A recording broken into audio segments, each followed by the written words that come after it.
All right, I am absolutely honored and delighted to be speaking with you today. And I want to start by thanking the Friends of the BC Archives Board, and especially to Thomas for extending the invitation and doing the arrangements that got me and all of you in the room. And I also want to thank all of you in the room for attending a talk that quite literally promised you nothing. And despite the somewhat cheeky title and description, I'm going to talk to you today about a subject that I think is far from nothing. Today, I'm going to tell you the story of how the archive in general, and the BC Archives in particular, has transformed how I think about history, research, and colonialism, past and present, in this place currently called British Columbia. I am just going to, there we are. Sorry, I'm doing the classic Zoom thing. All right, so this is the story of the archival research that underpins my book, Nothing to Write Home About. It's a book that focuses on British family letters as a lens onto the history of late 19th and early 20th century British Columbia. This is a critical period in the making of British Columbia, politically the colonial and early provincial years, which lay the groundwork for a settler British Columbia that continues to endure today. Family letters are a remarkably revealing and significant set of sources about this context. Of course, not all people wrote to their relatives, not all letters have been kept, and definitely not all letters have been made publicly accessible in archives. And in all of that, power always matters. It's true that the majority of archived letters were written by the most powerful white British settlers and their relatives, but not all of them. And while we can't consider these letters to be a transparent window onto the past or a simple cross-section of settler society in this period, and that matters, there's a substantial number of British family letters that have been collected in archives like the BC Archives. These letters are diverse. They were widely produced and circulated, and they were a key way that early settlers and their far-flung relatives navigated long-distance relationships of all sorts and sought to make sense of British Columbia as part of their everyday lives and their family lives. And in this, I contend in the book, these letters were important in shaping early settler British Columbia, in making it thinkable, possible, and sustainable as a settler home. And now, these letters are important in telling us about it. However, to start there with the book itself would be to start with the end of my story, to start with everything already neatly sewn up. And as a talk, that'd be fine. But today, thinking about the Friends of the BC Archives in particular, I wanted to center the archive itself. And I didn't want to talk about the archive as some kind of straightforward repository where things are stored and they wait for me to discover them and extract them in some kind of linear process. I looked for something, I found it, here it is. And I didn't want to talk about the archive as a background, just haunting the book already complete and resolved, containing sources for which I'd already determined the story and its significance. No, I wanted to capture something of the archive as I actually navigated, experienced, and thought about it, as an active part of this project and my thinking and my understanding of colonialism in British Columbia. As historian Michelle King frames it, the archive has never given me answers so much as it's demanded new and better questions. So much new and better questions that I never would have conceived on my own in a vacuum or at the beginning of the project. So my talk today is an odd sort of an ode to the BC Archives as an active agent in my research. It's a place that's foundational for me. It was the first archive I ever entered. It was the place where I cut my teeth, figuratively, on archival sources. It was the place where much of my research has taken place to date in my career. And it was a place that, for a couple of years, I've been thinking about from afar at this COVID-induced distance. Now, the last time I was in the BC Archives, I was in the reading room, deep in my own puzzle, when the person at the table next to me suddenly inhaled. They leaned back in their chair, And they did this very subtle fist clench, and they softly, softly whispered, "Yes." And like many of you are probably doing right now, I immediately smiled. My shoulders dropped. I sighed. The wonderful feeling that. But if I'm going to be honest with you, that is not what happened to me in this decade-long project. Instead, my 10 or so years of work on this project didn't happen in those strokes of lightning, those flashes of insight. There was no archival romance or satisfaction of finding. There was no moment where it clicked. In this project, I never once sat in the archive and knew something mattered when I saw it. This was a project that never hinged on or happened in a source. No, instead, this talk today is an ode to the kind of transformation in thinking that can happen in a different kind of archival research, or maybe the part of the story that we don't like to talk about that much, the sheer slog of it. The days and weeks and months and years of not knowing, the patience maybe, or trust, or we might call it professional inefficiency or foolishness, but also boredom. Cramped shoulders and dizzy eyes and skipped lunches and dead ends. Think what you like about me? That's the archive that I think about as being central to my work, my method, my understanding of history, and it's what I've been missing at this distance. Not the finding, but the, oh, I'll just see what's there, then I'll see what happens next. And I know there's a bunch of my current and former students in the room, and this might make some things I teach make a lot more sense. But for me, it's this project that has taught me to be patient with the archive and to wait for it, because it can change everything. To explain that, let me start in the beginning. The beginning is not the archive, but the land and where I am here. And for me, it always comes back to here. I'm speaking to you today from the traditional, ancestral, and ceded and occupied territory, Musqueam, Squamish, and Tsleil-Waututh people. And I've come to be here as a settler occupying this land through my familial and personal histories in a wider pattern of colonial and global migration. On my father's side, I trace descent to Japan, and for more than a century, 4 generations of that family, including myself, have claimed and made homes outside of Japan, settling on Kanaka Maoli territory in Hawaii, shorter-term stops across the mainland US, and then landing to settle in territories currently called British Columbia, Musqueam, Squamish, Tsleil-Waututh, Lekwungen, and Wasanich territories. On my mother's side, I trace my descent to Britain, primarily England and Scotland. For generations, members of that family were invested in and moving around the British Empire, many temporarily, but with regular returns to the British metropole. But for more than a century, some members of that family, at least 4 generations, including myself, have claimed and made homes and stayed on in northern North America, in Anishinaabe Algonquin territory, but especially in what's currently British Columbia, on Syilx, Musqueam, Squamish, Tsleil-Waututh, Lekwungen, and Wasanich territories.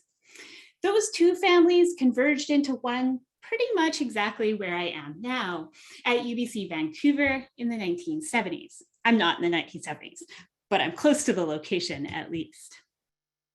I, in turn, was born and raised on southern Vancouver Island, where lives and relations should be governed by Lekwungen and Wasanich laws and the 1852 South Saanich Treaty. Over my lifetime, including the decade of work on this project, I've lived in and moved across these old familial routes, especially moving between Vancouver Island, the Lower Mainland, and the United Kingdom, especially central, southwest England. But despite this, it starts and it ends here in British Columbia. My immediate family and I have been born of this place, where I'm both colonizer and at home in a way I am nowhere else. And it's that that's at the heart and the motor of the work that I do as a historian. But over the years, I've changed my understanding of what that means and what it looks like as a historian. So that's the part of the story I'll turn to now. So step 1 in my story is picture 2008. Picture me slightly younger, slightly less tired, slightly less pandemic ridden. And I started this work with what I understood to be a fundamental fact of British Columbia. And this is the fundamental fact that I continue to believe is true. This is the piece that hasn't changed. That is that there is no British Columbia. without a history of colonialism, and in particular, without a history of the settler colonial processes and histories and colonizing people who came to stay on and remake Indigenous lands as their home into the future. And this was important to me to investigate as a historian because it wasn't just past, but the British Columbia that I know and that I feel at home with was a place of colonialism past and present. And if I fast forward from 2008 and I look around me now, I continue to see this. What is happening in British Columbia and what is most hotly contested in British Columbia speaks volumes about the legacies of the history of colonialism and the ways in which it continues to shape this place today, and the ways in which different people understand that history and present differently. That's true whether we're talking about sovereignty, Indigenous land defense, and militarized policing in Wet'suwet'en territory, if we're talking about Indian residential schools and colonial genocide, or debates around public commemoration, statues, and naming, some of the most significant lightning rod debates in this place. And all of them are about a history and present of colonialism in the ways that it's unresolved and in the ways that it profoundly shapes life and death in British Columbia today. And I just want to flag here, I'm about to talk about death. And more specifically, I'm about to talk about a British imperial acceptance and normalization of Indigenous people's deaths, including a primary source. So if you don't want this, look away and mute me for about 2 minutes, okay? So one of the things here that I see is this history and present of colonialism shapes the way all of us are here. But it also unequally shapes people's experiences of death. And that was my starting place in 2008. Death, life matters, but I was really interested in histories of death. I saw this as a way to understand British Columbia and colonialism, and also British Columbia's place in a wider British Empire. For me, colonialism and the British Empire was fundamentally a process, a project, and an experience of death. And one of my starting places for this was in an 1897 speech by Joseph Chamberlain, then the Secretary of State for the Colonies. Now, his vision of the British Empire wasn't universal, but he was a remarkably powerful figure in British government, essentially in charge of the empire at that late 19th century jingoistic apex of the British Empire. And in this speech, he sought to defend the whole thing. Now, there's a longer speech here, but in the piece that I've excerpted, he said in part, "In carrying on this work of civilization that the empire was, we are fulfilling what we believe to be our national mission. No doubt, in the first instance, when these conquests have been made, there has been bloodshed, there has been loss of life among the native populations, loss of still more precious lives among those who've been sent out to bring these countries into some kind of disciplined order. But it must be remembered that death is the condition of the mission we have to fulfill. You cannot make omelets without breaking eggs." Now, there's a lot more to say about this speech, but for me, this was a particularly evocative and troubling starting place for this project, which you'll notice, by the way, is not about family letters. And I was really interested here in British imperial politics and death and what they meant in British Columbia, but also elsewhere in the empire. Chamberlain's speech was a fairly classic example in this period of the so-called civilizing mission, this explicit statement that British imperialism around the world was in part about civilizing and disciplining other places, cultures, and people. He also makes it explicitly clear that that was done through force, violence, and death, that it wasn't a benign project, but it was one that inherently necessarily caused death. It included Indigenous people's deaths, whether through warfare, disease, abuse, or separation from land resources that enabled life. And it also necessarily included the deaths of some British people, for him seen as more precious, but nonetheless, all of these deaths in different ways he defended as the condition of the mission of the empire. In this is my starting place. You can already see here probably how things were going to take a real turn to get from this place to how I described that book. But I was interested in this. I was interested in the place of death in the British Empire, in British Columbia, and elsewhere. I was interested in relation to the justification of violence and military force. I was interested in relation to disease, epidemic disease that was devastating for Indigenous peoples here, but also the threat of tropical disease for British colonizers in other parts of the world that tropical medicine emerged as a whole field to try to address. And I was interested too in the family losses of everyday British people who probably saw individual deaths as a kind of loss that differed a little bit from Joseph Chamberlain's framing. So this was my starting place. What was the relationship between death and the British Empire? And why was it important? Now, that's a somewhat ambitious question. And I was interested in this in British Columbia, in India, and Britain. I was interested in this in high politics, in medical research, and in personal and family records. It wasn't a bad question, but it was an impossible question. And I needed a starting place. And so I started with what I knew. I started with the BC archives. In line with my training as a historian, and probably as a human being, I went into the archive thinking I was going to look for something. More specifically, I thought I was looking for evidence of death, ideas about death, discussions of death, mourning, medicine, violence, force, whatever it looked like. But I still needed a more concrete starting place. So I started with families, fateful decision number one. I started by looking for family records. And I thought that this was one way to contend with what these big ideas, these big discourses of British imperialism and colonialism meant for the individual people who enacted, sustained, and benefited from the empire, but in ways that was complicated, in ways that also sacrificed their lives and their long distance family relationships as well.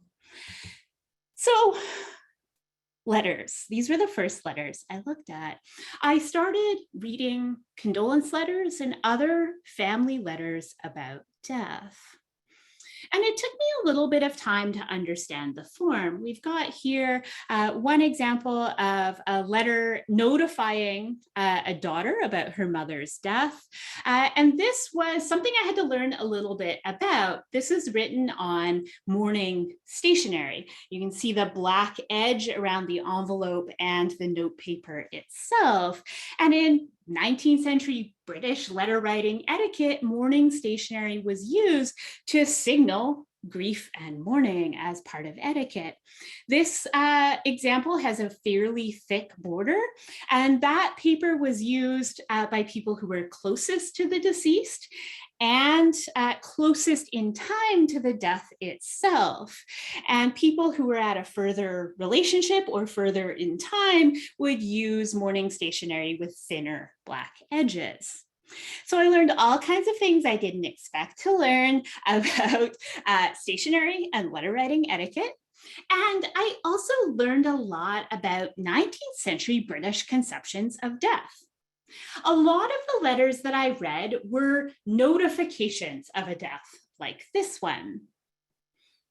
And one of the things that was important about them was for British families who were separated between Britain and colonial places like British Columbia, the postal system was absolutely necessary to communicate about changes in the family, ruptures, and crises like a death. Without the postal system, one's family was only memory or imagination, right? So the postal system is how people learned of distant relatives dying. And in this period, there was a significant interest in the dying, the so-called good death, but there was also an expectation that people were much more proximate to death. They were more likely to witness or be close to death in their daily lives. And one of the things that I discovered this manifested in these long distance letters about death was a lot of detail about deaths that I, as a 21st century historian with my own upbringing, was absolutely not used to reading. I read some incredibly harrowing letters detailing exactly how people died.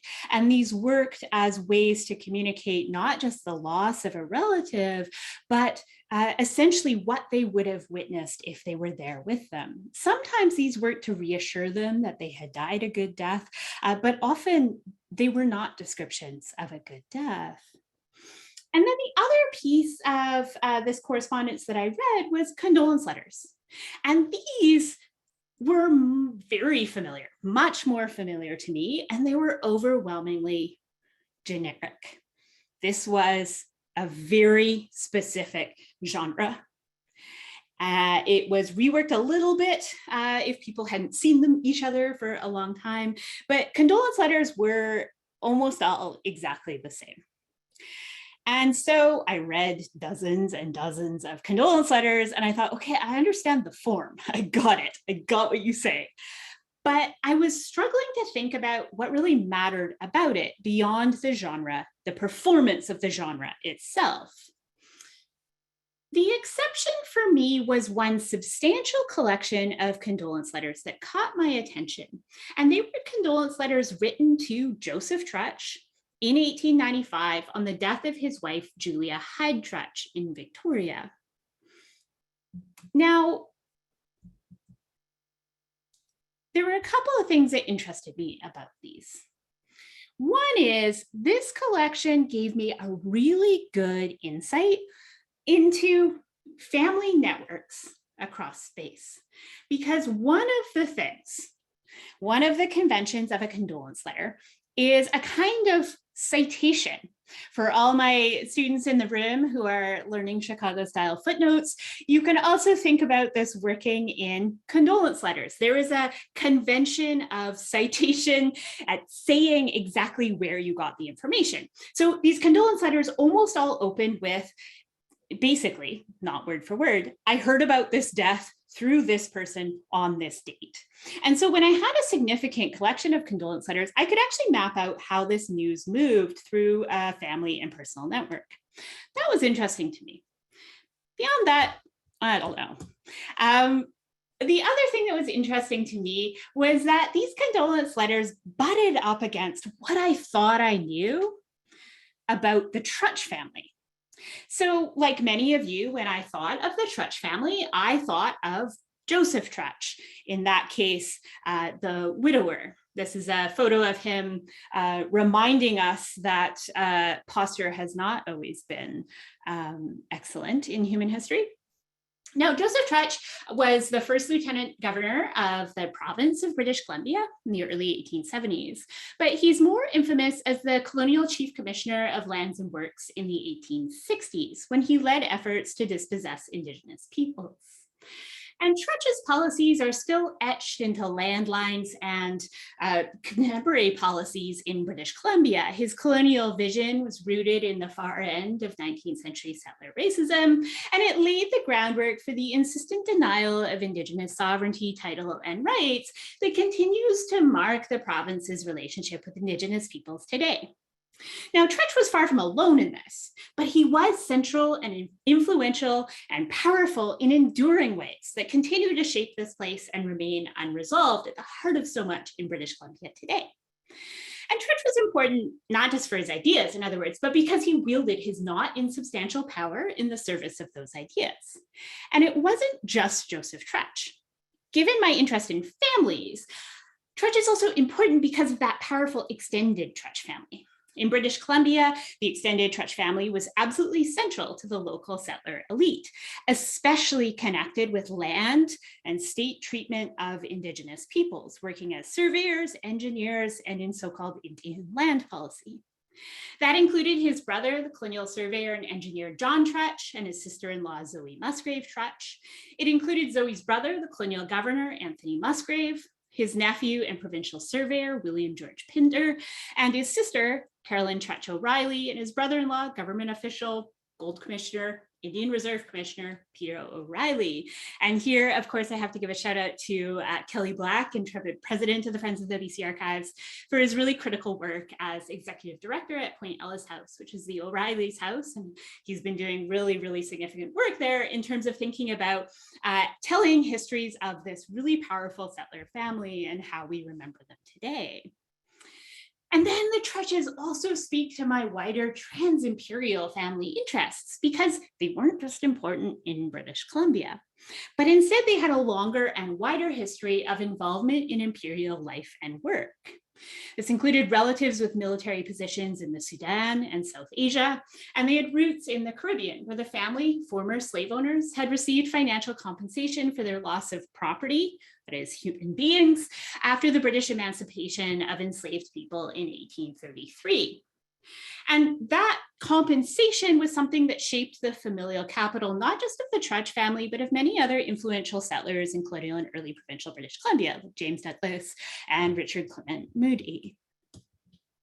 So when I read these condolence letters, I was interested in them because they offered another angle onto this really powerful family, the Trutches.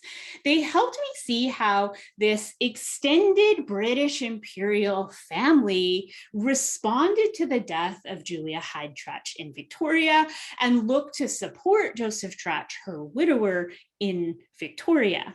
And this was interesting to me, not because it undid all of that other stuff or that it mitigated it in some way, but because it was true alongside all of that other stuff.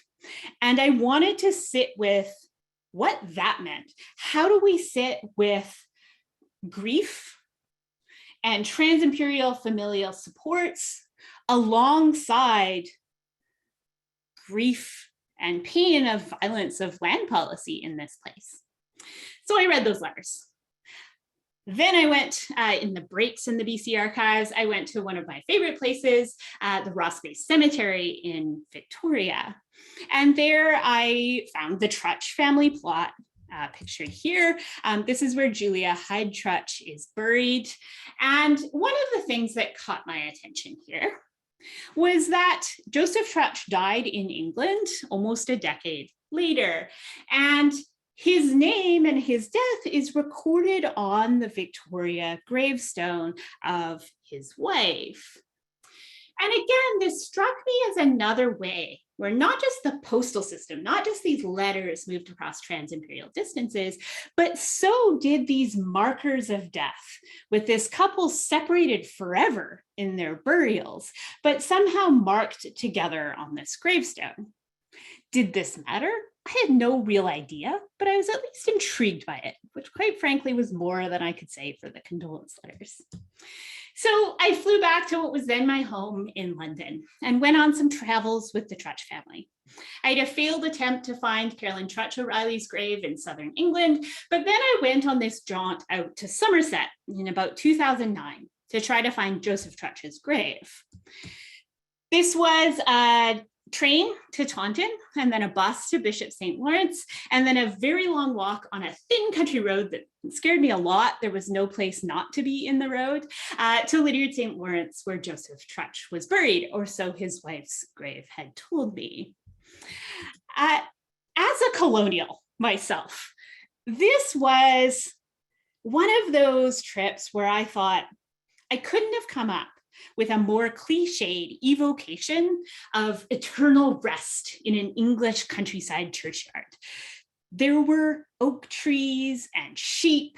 You can see spring flowers there. And it took me a bit of time, but I finally found Trutch's grave. And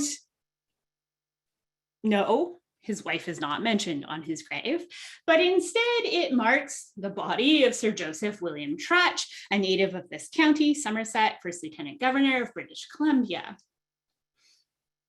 And after that long journey there, I thought, okay, well, I didn't really learn much, except this. As I stood there and I looked at that grave, I thought, I am so far from home, because this grave was nothing I thought about Trutch.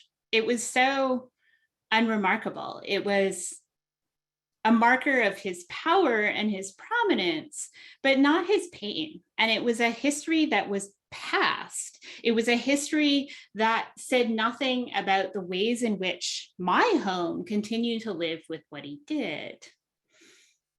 That wasn't really analysis either, but it was something that troubled me. So I went back to the archive. I read more condolence letters about death. And honestly, pretty quickly, I was like, I am not working on condolence letters because they are incredibly boring.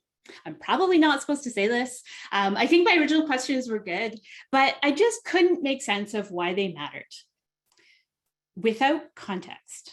And so the context that I ended up looking for was other correspondence that wasn't about death. This was the big turning point for me, where I stopped looking for death and I just started reading letters because I wanted to understand where that genre of the condolence letter fit into these larger collections of letters. And that was where things went either very right or very wrong. Because then I just read letters for years and years. I just read archived family letters with no real questions other than, hey, what are these letters about? And I just looked at what was there. And in retrospect, I have called this what a literary scholar Sharon Marcus calls just reading, but it is also just what I did. I just read. These letters were clearly widely produced and circulated on a foundational period. These were not sources that I discovered. They're sources that other historians often used, but in reading them the way that I did, I came to think about them and colonialism in a really different way because I stopped looking for something. And instead, I just started seeing what was there. This slide kind of stresses me out as an archival researcher. I feel like I've messed up the papers somehow, but it's just to give you a sense of the letters that I was reading. So overwhelmingly, to start getting into what I actually found, how this changed me. So what I found was something that was kind of startling, which was I found almost nothing about what we know of colonialism. There was almost nothing in these letters about Indigenous people, about the land, about violence, about racism, and the state. Those are absolutely important parts of this history, but they weren't in these letters. And so I started asking a different question. As a historian, I thought, what if we stop just ignoring all the stuff that doesn't count for what we're looking for and just looking at all the stuff that we might otherwise discount as dross, as convention, as nothing?